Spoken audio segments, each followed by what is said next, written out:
So we just decided to, part ways. So. And he made a statement afterwards saying that he apologized to the Jewish community and what he said was hurtful. What is your reaction hearing that? I can't speak for him. So, I'm just, as far as what's going on in my world, in my circle, with my family and our beliefs and what we believe in. So, we decided to part ways, and I don't want to speak for nobody else. So. What influenced your decision? I mean, as far as the time frame, as far as having to make that decision for you and your family moving forward? Oh, well, me and my wife talked about some things and obviously seeing what came out, and, we decided to part ways. So. What allowed you to align yourself originally with him, especially with all the things that he said about the black community as far as slavery being a choice, disrespecting Harriet Tubman, and most recently having some inflammatory comments and disrespect to George Floyd?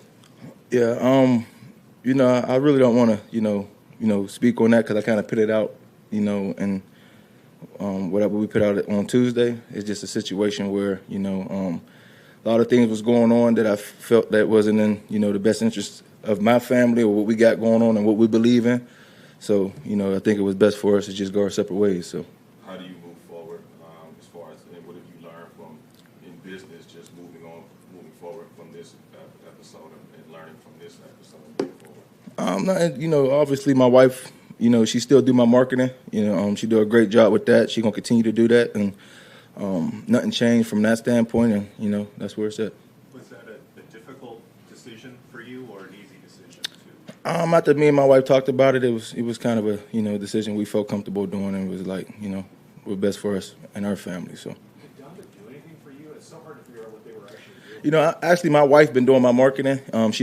We became a partner with Donda, and it was an opportunity for just not me, for her as well. But again, my wife is still doing my marketing and still bringing a lot of great things to me for off the field things that I'm able to do, and that nothing's going to change on that end. So. Were there any ramifications contractually after leaving Donda Sports? What you mean? Anything that was written in contract that maybe? No. It was more of a partnership than anything. So. Aaron, what was it like? You and Eric have been partners in a lot of things, and what was it like watching her work through this, and what was her process in working through this? As far as what, leaving? Just like the whole situation, figuring out what you guys wanted to do, and then her working through this as someone who was going to be taking on a role there, and then you guys coming up with a statement and you guys processing that as a family. Well, obviously, we really we don't really be into like the social media and reading everything that's going on.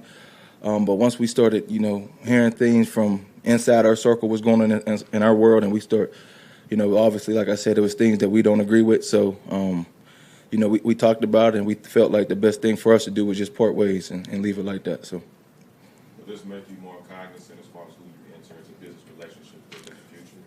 No, that's what anything can happen. You never know what can happen in the future. You create partnerships to hopefully build great things and do some great stuff. But sometimes things don't work out how you think. So that's a part of life, not just business. So. What about the 40? Thank you. There you go.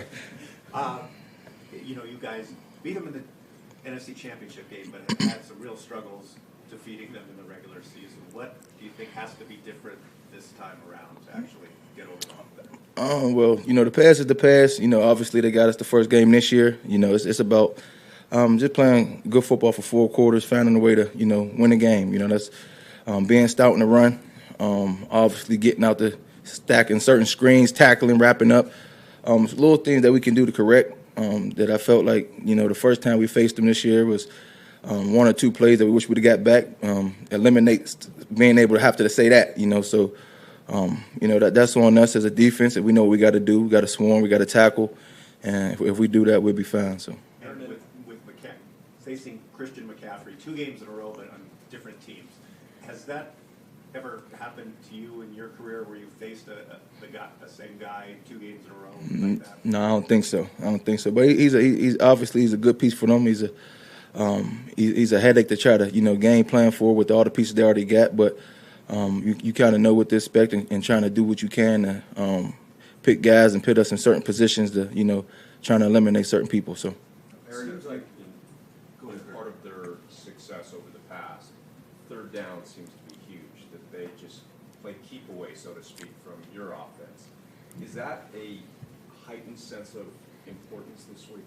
It's just playing ball. Obviously, you get certain situations where you get to rush the passer, but the ball coming out quick. That says us as a defense, and the coach is putting us in good positions to eliminate certain things that they're doing. Obviously, you play this team twice a year that you kind of know. So just trying to put yourself and the guys around you in position to be successful. To trying to eliminate that, trying to make them hold the ball a little longer so we can try to get after them. So. Going off of that, A couple more. You mentioned a couple weeks ago about guys winning their matchups. Do you feel like guys have done that in recent weeks? We can be better, we could be a lot better. So we just got to continue to work, We got the players. Obviously, I know what guys can do. We just got to go out there and show it, So. Since you're so familiar with this team, how would you describe how Jimmy G and that line does against the pass rush? I think you do a good job of just getting the ball out quick at times. They got a lot of different things they do with the screen game, and then able to do things where he don't really get to hold the ball too long, and it worked for them. So. Have you seen the elevation when it comes to Deebo Samuel as far as you guys face him? But I mean, every year it seems like he's constantly progressing. How much do you guys pay attention, film wise, and being able to prepare for him and what he potentially could do? Well, we kind of know how they're going to use them and how they use them and certain where he's going to be and the way they try to get him in certain positions to, get the ball in his hands, just let him work. And that come down to when he got the ball, we got to tackle him. We can't miss tackles and allow him to break them runs and them long screens on us. So we do that, and everybody swarm to the ball, we'll be fine. So. Aaron, Bobby talked about this quite a bit yesterday about sort of how their run game has evolved and changed, especially as they've gotten more positionless players and can show different looks and do different things. How have you seen that evolve over the last several years, and especially as you're watching the film and game planning for them, that sort of elevation of understanding the different things they can do pre and post snap? Yeah, it's more. That's why this is important to be more like gap sound, being in your gap, not getting out your gap, not just out there, at times trying to not play too aggressive because that's where they can hurt you at. Obviously, they try to just cut you out your gap, get a ball, give a little toss to the back, and able to cut and make a lot of things happen. So it's a headache because when you want to just be aggressive and just go trying to make that big play, but when you tend to do that, they tend to gas you in certain ways that we got to try to eliminate. So. All set? Thank you. Thank you.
To a frenzy. Look, coffee. What's going on, guys? Raheem, how you doing? Crystal, nice to meet Hi, Crystal. Yesterday I spoke to Bobby about the Niners and some of the stuff that they do in their gap scheme. Bobby Wag? Yeah. Okay. Yeah. When you look at the Niners and what they do, where do you think that they're strongest and most efficient in the gaps? So you talked to them about the gap scheme. Yeah. They do a variation of different things. And Kyle Shanahan, I'll say it in his tone, I do what's best that day. His history is the outside zone scheme. He also had some inside zone stuff for when people try to take that away. And he'll go to some of his gap scheme in and pullers and things of that nature when he needs to. So knowing him as well as I do, he's going to do whatever he thinks he needs to do that day to win. They've beaten us before with outside zone in the past. They've had a nice success running some inside zone. We've been able to counter some of those things, do some really good things. I don't know if I'm answering your question, but I'm trying to be as detailed as I can to that answer. I appreciate that. When you kind of look at them in the A gaps versus the C or the D gaps, where do you think they're strongest? They are in the history. Their C gaps are the strongest. That's where they attack this type of a defense. You want to attack the C gaps. Get up in there, cause double teams with their zap Zorro plays, things of that nature. But they're just a strong running team. They're one of the best running teams in the National Football League. They're probably one of the best running teams without the quarterback contributions. Don't really look at stats, but I'm just guessing, Stu. But that's what they do. They're one of the best at that. Sean has No talked problem. about how much he values your opinion about bringing guys in. What have been the conversations with him as you guys get closer to the trade deadline about what you might guys want to add or guys around the league? What kind of woman asked me a question that I blatantly can't answer about the trade deadline? No, I'm just kidding. We talk about anybody when we talk about acquiring players. When it's always talking about acquiring players for your team and how it can make you better, what can it do, where you add the pieces, how would you go about adding these pieces to our football team. Those things will always happen, whether it's trade deadline, whether you're talking about the draft, you're talking about acquiring good players. You're talking about the players on our own team. We do the same thing with those guys. And who's going to be up from a week-to-week standpoint from the 48. So it's the constant grind of getting the best players out there, the best 11 guys on defense, the best 11 guys on special teams, the best 11 guys on offense at all times. So we'll always continuously talk about those things at all times. Raheem, I know you guys are working through what Bobby Brown's availability will be this week, but if he is available, what's your expectations for him as what he can contribute to the defensive line? Probably shot our gun a little early in that question. Probably got to get him through a padded practice, which is today. Probably got to get him out there and see where everybody else is and where he would fit. But just going on the guesstimation on what he is, he plays nose tackle for us. He has the ability to create some pass for us with some push. He has the ability to go out there and sub in as a 4-eye or kind of be versatile, as Henny likes to say it. And we got to see where he is from a mental standpoint and him being away for a while. But I like the way he looks from a physical standpoint, his physical stature. Raheem, in the wins that they've had against you in the regular season, they are extremely successful on third down. Do you change to a more aggressive approach, a different scheme, or is that just football? Kurt, the only one I remember is the last one, and that's what I'm going to stand on. And they had some success on third down. They made some plays. They made a big-time play on man, on DK, on the 57-yarder. They were able to move the ball, but the key to the game is always getting off on third down. And if you can stop these guys and limit their run abilities, and sometimes it's not just third down, sometimes it's that play before third down, those get back on track downs to make those third downs longer and harder to deal with. That's how you get the success that you need in order to get that. It all starts back, and it all goes back for me to our philosophy. Affecting the quarterback, it all goes back to winning first down, winning rundowns like I always talk about, and it always talks about getting the ball and taking it away. So if you can have those things happen on defense, you got a better chance of winning. Now, with all that being said, getting off on third down is certainly a big-time winning factor versus these guys to limit the amount of snaps they can get.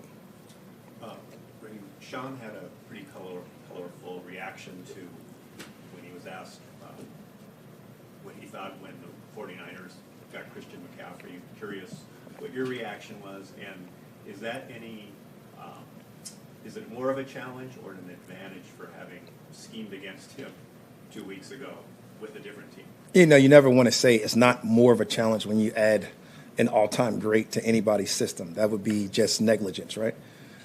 But this team, they do what they do. You know, will he bring some different wrinkles? There's no doubt. Do I expect him to be spread out and get some of those tunnel screens that Debo got? No question. Do I expect him to be out there to be able to run some choice routes and give an addition to choice route runners? You can't have enough choice route runners in this offense and that offense. And I'm expecting him to be able to do some of those things. You know, this guy can run lookies. This guy can run the football. He can go downhill. He can run the A-gap.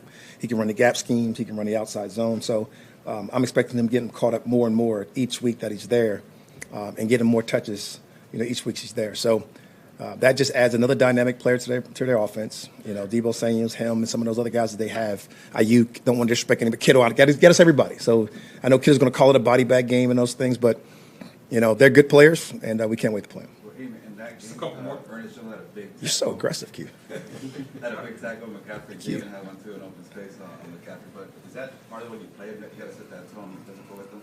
You'd like to set that tone every week. You know, the physicality of our game is never going to change. You know, it's always going to be as safe as possible, which we talked about a couple weeks ago, and how to do those things. But the physicality that Jalen plays with, and you can make those hits the right way, those things are special. You know, he actually made some physical plays on us as well. You know, he's a physical running back. Him and Taylor Rapp were going at it pretty good that game, and it was fun to watch, you know, after we won. But that's the key, right? Let's go out there and get the win. Let's make this game as physical as possible, you know, a.k.a. Kittle, body bag game. But it's always going to be that type of way. Raheem, have asked you in the past sort of about the evolution and expansion of like the joker players, the positionless players across the league. When, as someone who's coached for a while, who's the first? She likes to call me old. Who's the first positionless player you can remember coaching, and what did they teach you? And what did you Coaching or coaching against? Coaching yourself. Oof. I had to go defense, Rondé Barber. You know, Rondé Barber was a guy that didn't have a real position. He played outside corner. He played inside corner. He evolved to a safety. He played a little bit of a dime. He actually got picked on the other day by Kevin and asked me, was I trying to turn Jalen to that? But some of the things that Rondé did in this game go unnoticed because of his position flexibility and the stuff that he brought to the game. We used to have this thing called mad points, making different points, like I told you about.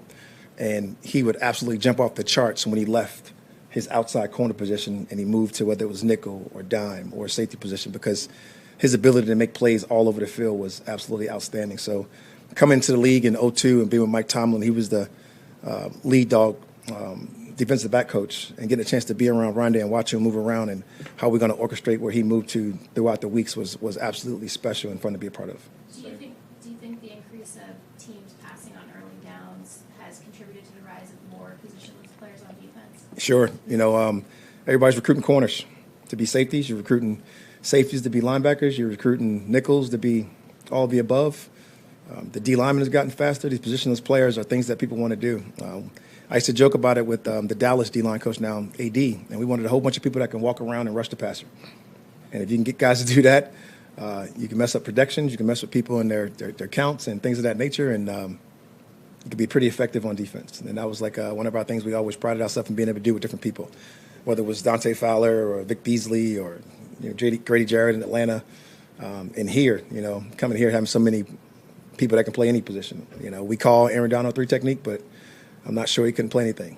May give him a snap of fullback this week. Same question. Last one. Same question that you coached against the first positionless player that is like as a defensive coach. I'll go Steve Smith. Just because I'll give you a funny story. You guys read about this, but it was Mike Tomlin again, and we were coaching. We were defensive back coaches, and I remember when he moved from not being a kick returner anymore, a punt returner. And Mike Thomas said, "Oh, we got to deal with him more." He moved from being that kick returner, punt returner. He dealt more he was more in the grass, and he was one of the guys that can take a smoke pass and turn it into a 90-yard touchdown. He can run off every route in the route tree. He probably could have taken a handoff, a la Percy Harvin, when he was doing it at a high level, and some people like that. But I can remember a bunch of people like that. But those guys kind of transition things. Reggie Bush, when he came into the league. By the way, the most dynamic college football player to ever play. Fun to watch. But when he came to the league with the Saints, he was outstanding as well. So it's a bunch of them. And I hate to miss anybody. Somebody's going to be mad at me, but it is what it is. Gary, last one right here. You're such a nice guy, Q. You changed. So what has to happen to get more, I guess, obvious production from Leonard Floyd? Leonard Floyd to get him a sack so Gary can stop talking about it. Let's just cut to the chase, right? He has to continue to do what he's done the last couple of weeks, and that's get better and better. The first week of the season, we all got our butts kicked by Buffalo. The next week, he came in a little gimpy. Following week, he looked a little stronger, played a little bit better, got a little bit closer. The next couple of weeks, he got a couple hurries, got a couple force downs, got a couple things really good for us in the pass rush game, and now he's got to get his production. Those things all happen when technique and opportunity meet, and he has to have that opportunity meet, and I believe that'll happen for him sooner rather than later. All set? Have a good one, guys.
What we got today?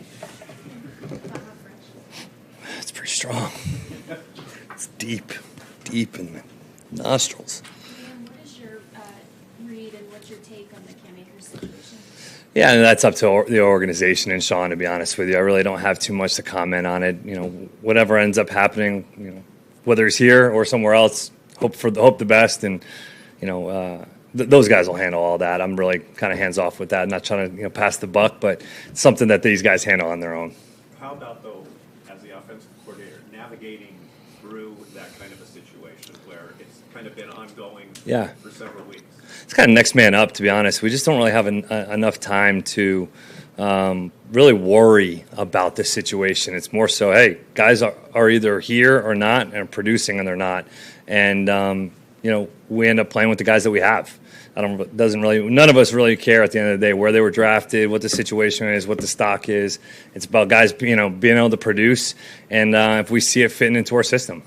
And for you, as kind of a younger coach with aspirations of becoming a head coach, what are you learning? What are you learning from this situation in terms of how it's being handled internally? Exactly the right way. It's been unbelievably communicated within our building. The openness in terms of how we're handling the situation has been completely clear to our players, to our staff, and I think Sean's handled it the best way possible. There's a ton of moving parts with the situation, but the way that these guys have handled it, the players being clear, the players being told what's going on with the situation, that's all as a young coach that I can be able to lead and watch and see and observe is how you handle these type of situations, and I think it's been handled the right way. Liam, before the bye week, you were mentioning there wasn't enough time to make changes scheme-wise for the offensive line. Now with some time, should we expect some changes, or is it still kind of the same for Brian? Yeah, that helps. You know, getting BA back is a huge win for us, just from a communication standpoint. Just being able to play, get these guys all on the same page. The comfort level that he has with Matthew and our other players is huge. So I wouldn't really necessarily say there's a huge scheme change just because we have one player back in the mix. I think that really helps our communication, which is where a lot of the issues did lie, like we talked about last time we were in here. And I thought that those things improved against Carolina, and now, hey, let's continue to take the next step forward, getting BA back in the mix, a little bit more consistency up front, which we haven't had, but I think that'll help for sure. How much does it help to get a guy like Ben Jefferson back off, Yeah. working his way back into it and give you guys, hopefully some boosts? Huge. Guy that can obviously stretch the field vertically, right? He can run, but he's also a unique route runner. You know, he can do some different things at the intermediate, levels of the defense.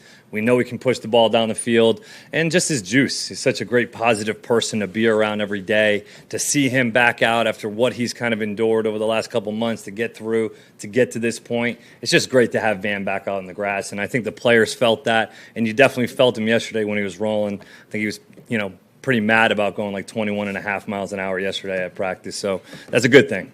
How much versatility does that give you all as far as the wide receiver depth? Just depth, man. Spread the ball. Yeah, depth is a huge, point that you make there because we've really been rolling with a few, guys as a limited role, and Ben's having to, really being able to develop, and we're being able to develop Ben's unique skill sets and the things that he's done, but it also takes a little bit of a load off of him, gets him back involved a little bit in special teams, which is where he was an X factor for our team last year, and then just being able to give us the flexibility to, hopefully push the ball down the field a little bit more as well. Liam, it's such a copycat league. When you see a 49ers defense that is giving up less than 15 points a game, give up 44. Yeah. Are you seeing something different on tape, or was that an aberration? I mean, they were a little banged up, right? They were a little bit banged up in some instances, which you can't ever go off of, right? From our instance, from the way that we look at the game, it's hard for us to say, oh, well, he was out and this guy was out, so that's why this happened. I think there's a little bit of a reason why, but you just saw the Chiefs really execute at a high level. Did some different things to put the defensive line in conflict, to put some of those backers in conflict. And, Mahomes played really well as well, and their guys made plays down the field. So I think it was nice to see, obviously, right? I mean, you don't want to walk into the game with them, pitching a shutout, and you walk into it like, oh, man, what are we going to do? So, yeah, I think it gives our guys a little bit of natural confidence going up against what we know and respect as an extremely good defense. But when you do give up some points and have some of that stuff on tape, it's nice for our guys to be able to see how did that exactly happen? How can we emulate it in some ways, maybe tweak it in other ways that fit our scheme and system? How would you describe Brian Allen's personality? He's like, he is your typical wrestler, no offense, like if anybody in here, and high school wrestler, guy that's just total meat steak. But I will say that one thing about Brian is my first couple years here, Brian's learning the system, learning the offense, and you would think that his focus was specifically only on the offensive line calls. Well, he knew he had flashcards of all of our formations, motions, plays that didn't always have to do with the offensive line. So credit to him, his preparation, the way that he's been as a pro for the last few years. To see him back out on the grass for us is big time. And he has an ownership that you want from that position, that you need from that position, that we really need at this point in time. Just a couple more. Yeah. We've heard about how much work Cooper puts in, but I'm curious if you have any specific examples where you've seen just that work ethic and maybe something different from him than you've seen from any other receiver. He knows our offensive line calls. Similar to Brian, and like I just was mentioning, but Cooper, he knows the calls. He knows the intent. And that's him and Matthew, like I mentioned in the spring, every morning, 6 o'clock or even earlier, getting in the film room, and they don't just watch pass plays. They watch routes. They watch run game. They watch the defensive structure. And I think it's just his overall knowledge of the game of football, which helps him become a better player in all assets of the game, whether it be in the run game, pass game, understanding where he fits in progressions. Every receiver wants the ball as much as humanly possible. But where do you fit in the concept? How can you help your teammates get open in a lot of instances? The nuances of his game are obviously experience, but also the work that you're alluding to. Kind of trailing off of Jordan's question, with Brian being back in the mix, with the number of different O-line guys that you guys have in rotation through, does it relieve the stress a little bit or pressure, especially with Rob also playing both captain and somewhat Totally. coach on that line? Oh yeah, it's huge for us. I mean, we can't really sit back and completely, let go of this thing, because we know we do still have a couple guys in O'Day and Bobby that are playing and really haven't played a ton of football for us. Obviously, Bobby has in some of his past, but this year specifically, he's still playing. He's still getting going. And O'Day obviously just got in last game. So we're still working, and we had to move AJ to tackle. So there are still some moving parts, but to have a little bit more stability there with Brian and Rob can absolutely help us in that way moving forward. And I think AJ's really shown a really nice way about him since having to make that move over to tackle, is where he naturally was to begin with. We moved him to guard out of necessity, and now you see him back out at tackle with some more confidence and juice and a little bit more swagger, which is nice to see. And Brian definitely brings some of that consistency, which we need right now. With Jackson, how tough was that to go from right guard to left? Man, you would think it would be extremely difficult, and he did it pretty seamlessly. It's where he wants to play at the end of the day. It's what he was drafted and brought in here to do. We moved him to guard out of necessity and to see if we could get our best five out on the grass, and we did that for when we needed to. And now he's got a great opportunity to go against a great defense and play left tackle and protect our quarterback. In light of stability in the run game, you guys did a lot of different things. Yeah. Moving the ball horizontally, Mhm. just go and manufacture a run game with your receivers For sure. too.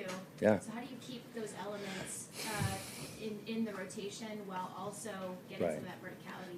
Yeah. I think it's having them and calling them as well as a staff. Like having up more jet sweep, having some of those things that gets the ball on the perimeter that necessarily, yes, it supplements our run game, but it is also, you make these guys defend every blade of grass, both horizontally and vertically. So that's something that we really went into Carolina saying, we need to really make sure that we get these guys running vertically and then have to run it inside when we need to.